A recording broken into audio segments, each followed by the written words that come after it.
Seeing that I refuse to entertain myself with anything from the external world. Well, the entertainment industry, that is, because of every time I attempt to,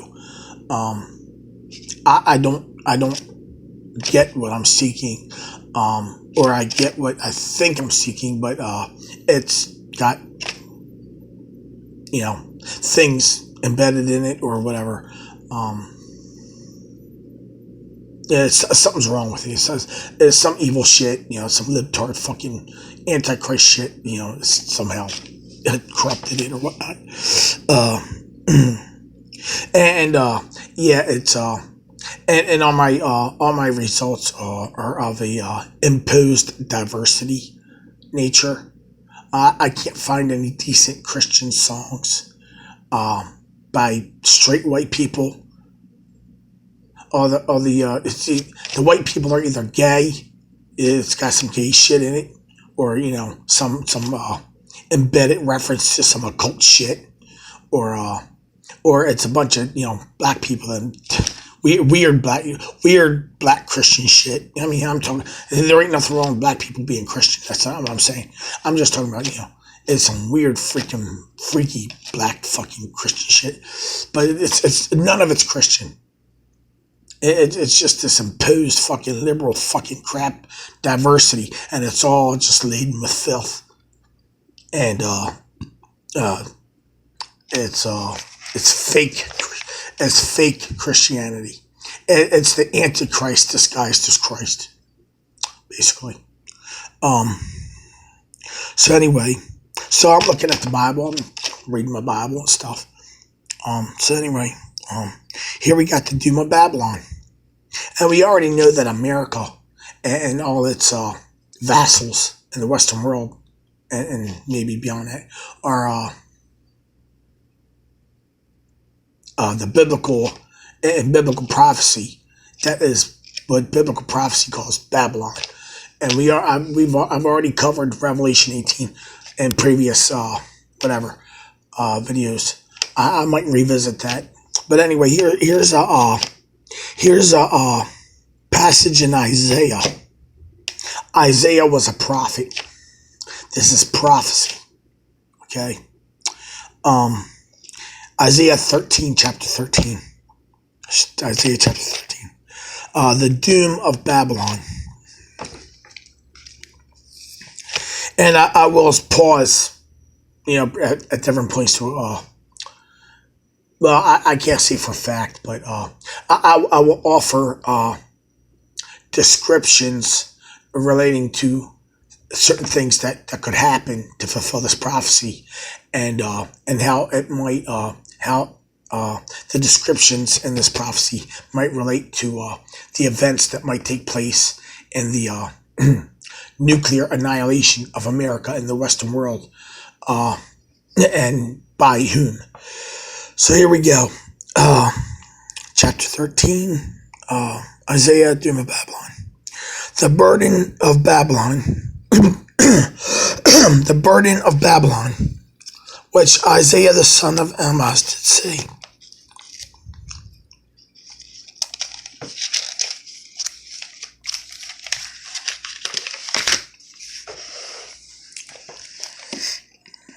Lift ye up a banner upon the high mountain. Exalt the voice unto them. Shake the hand, that they may go into the gates of the nobles. I have commanded my sacrificed ones. Sacrifice is a word commonly found a lot in the Bible. And anyway, I have commanded my sanctified ones. I have also called my mighty ones for mine anger. I have commanded my sanctified ones. I have also called my mighty ones for mine anger, even them that rejoice in my highness. The noise of a multitude in the mountains, like as of a great people, a tumultuous noise of the kingdoms of nations gathered together. The Lord of hosts mustereth the host of the battle. They come from a far country. All right. Okay, here we go. They come from a far country, from the end of the heaven, even the Lord and the weapons of his indignation, and even the Lord and the weapons of his even the Lord and the weapons of his indignation, to destroy the whole land. Now, surmising that if you're of the, this is people that disagree, they disagree, whatever. But America and its vassals are in the West. It is Babylon. This is what we were just talking about. So God will instruct. Well, God will inspire people from a far land, a far country, to destroy Babylon with the weapons of his indignation. Okay.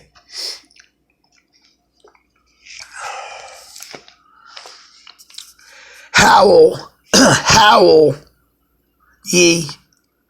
Howling is they're not talking about wolf howling or some goofy crap. They're talking about people just bellowing out in whatever, fierce or just whatever, howling with it's kind of like death cries, I guess. Howl ye, for the day of the Lord is at hand. It shall come as a destruction from the Almighty.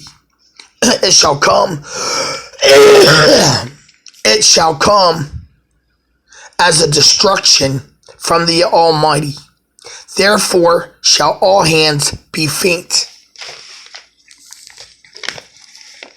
and every man's heart shall melt, and they shall be afraid. Pangs and sorrows shall take hold of them. They shall be in pain as a woman that travaileth. They shall be amazed one at another. Their faces, their faces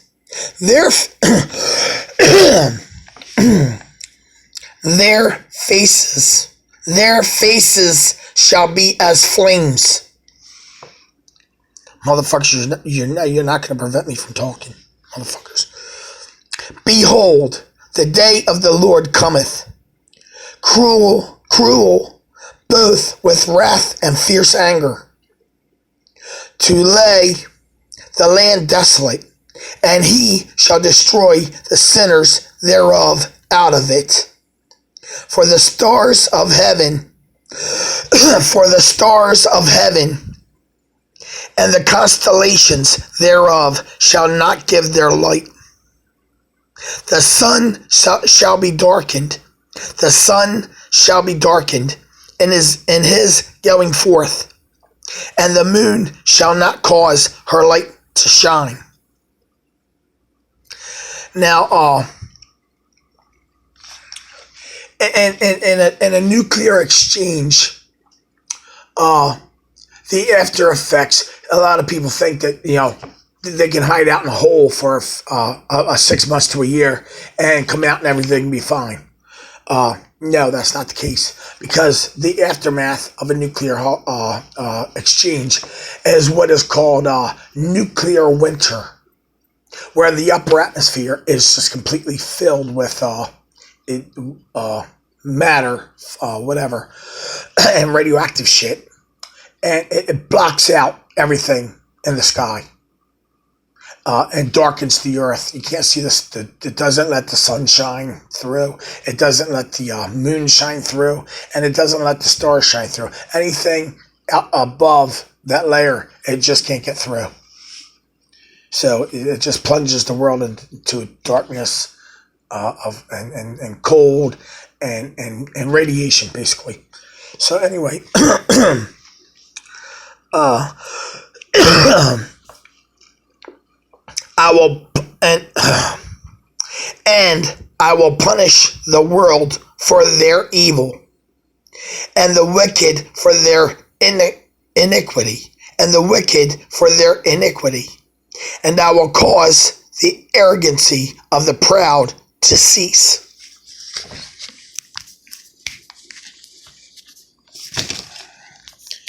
And will lay low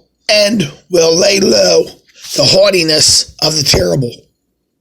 I will make a man more precious than fine gold, even a man than the golden wedge of Ophir. Therefore I will shake the heavens, and the earth shall remove out of her place.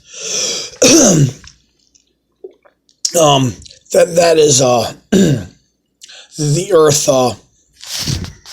No, I don't think so, people.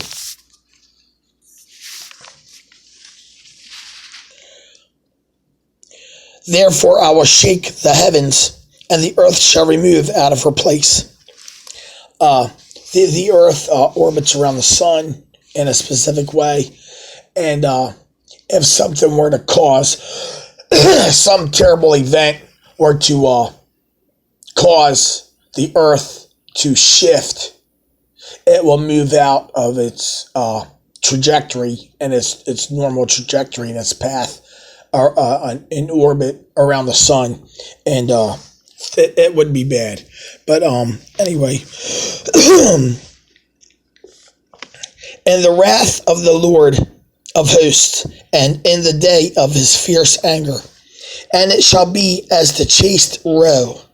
A roe is a young female deer or antelope, any young female of the deer family. And as a sheep that no man taketh up, they shall every man turn to his own people, and flee every one into his own land. Now, if there is an imminent nuclear war about to happen, a lot of people that are around the world will want to go home. They'll want to leave and go home right away, be with their families. I'm surmising that anyway.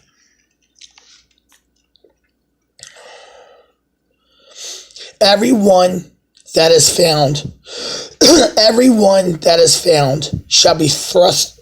Everyone that is found shall be thrust through, and everyone that is joined unto them, and everyone that is joined unto them shall fall by the sword. That's the vassals of Babylon, the vassals of America. Their children also shall be dashed to pieces before their eyes. Their houses shall be spoiled, and their wives ravished. Now, this kind of has the imagery of actual invaders, human invaders into a land.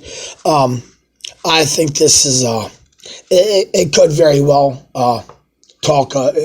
If Russia was to strike America first with some kind of weaponry that does not leave any radiation behind, or just quickly dissipates. I mean, who knows what people got?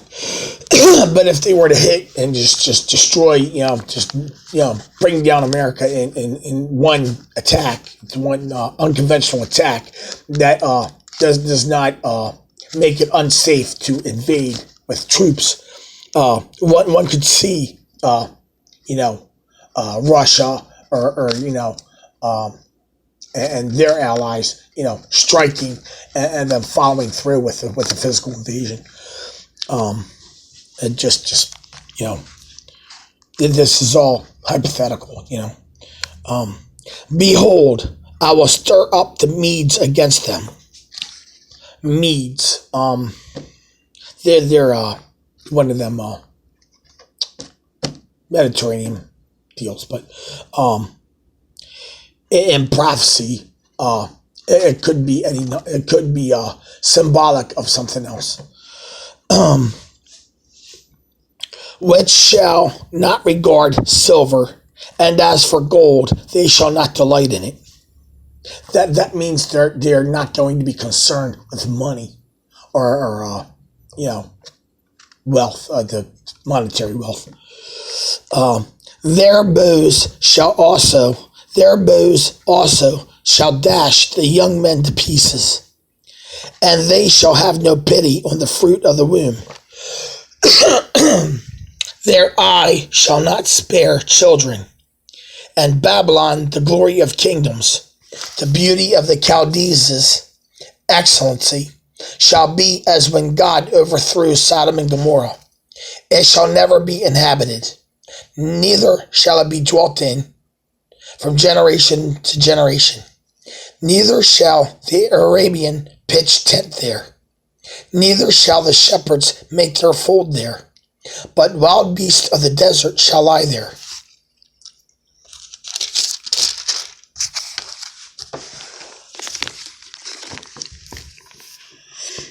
And their houses shall be full of doleful creatures, and owls shall dwell there. They're talking about all these things they're mentioning are unclean things, and they specifically mention owls. Owls. That's very interesting.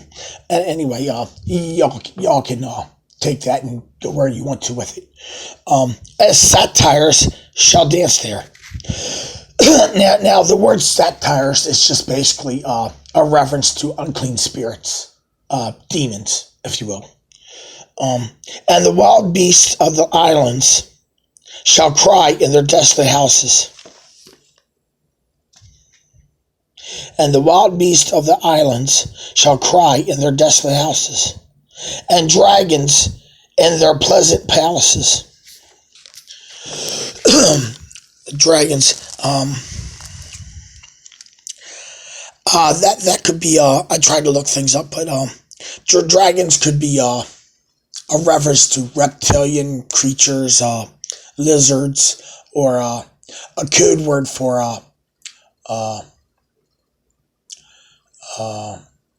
some kind of noble titled person or people or whatnot. And here it says, and dragons in their pleasant palaces. That's kind of a it's kind of a sarcastic. It's kind of a sarcastic phrase. They talk about the desolation of everything here, and it says, and dragons in their pleasant palaces. They're basically talking about the rich overlords in their luxury being destroyed.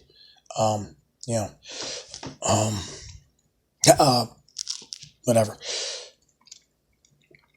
And her time is near to come, and her days shall not be prolonged. And now another thought about and dragons in their pleasant palaces.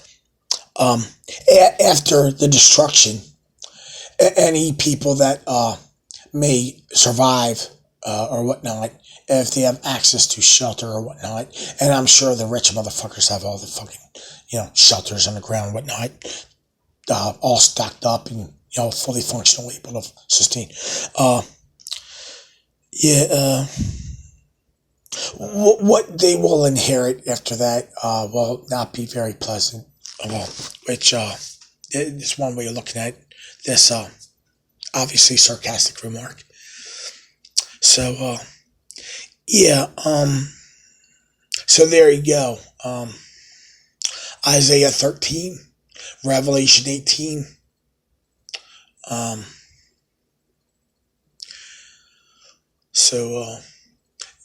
Y'all can take that for what it's worth, discard it, mock it, hate it. But all the indicators are there. How do you solve a mystery? You look for clues, and you read the clues. You put together solve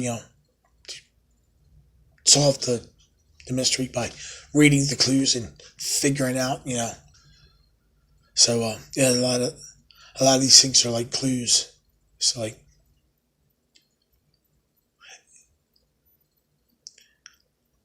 Jesus said in the Bible, when you see certain things happen, know that I am at the door. And things are about to go down. Things are happening. It's time. And those things are happening. Namely, 1947, the creation of the nation of Israel as an actual recognized nation, um, and some other things that happened that year. So anyway, uh,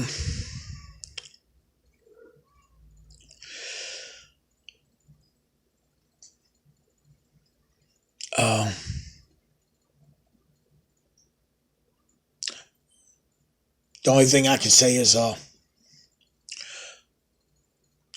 those that are true to God, you know, wait on His wrath on the enemy and His and your salvation, your redemption from Him, your extraction from this, and to the enemy, you know, though you be haughty and though you think you're so great and invincible, when God is going to strike you down, and that's going to happen.